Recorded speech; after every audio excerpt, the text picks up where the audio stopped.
আপনারা সকলে জানেন আমরা গতকালকে সাকিব আল হাসানকে লিজেন্ডস অফ রূপগঞ্জে খেলার জন্য দলবদল প্রক্রিয়ায় আমরা অংশগ্রহণ করেছিলাম, কিন্তু আজকে সাকিব আল হাসানের সাথে আমাদের কথা হয়েছে। এখন উনি আমাদের কাছে একটা অনুরোধ করেছেন যে দলবদলটা আপাতত ওনার দলবদলটা স্থগিত রাখার জন্য। আমরা সিসিটিএমকে চিঠি দিয়ে জানিয়ে দিয়েছি সাকিব আল হাসানের প্রতি সম্পূর্ণ সম্মান বজায় রেখে তার যে আবেদনটা আছে সেই আবেদনটা আমরা আমাদের ক্লাব থেকে সিসিটিএমকে আমরা জানিয়ে দিয়েছি।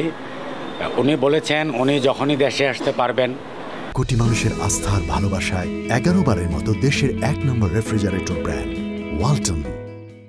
এই আপনারা জানেন তার বর্তমানে উনি দেশে আসতে পারতেছেন না।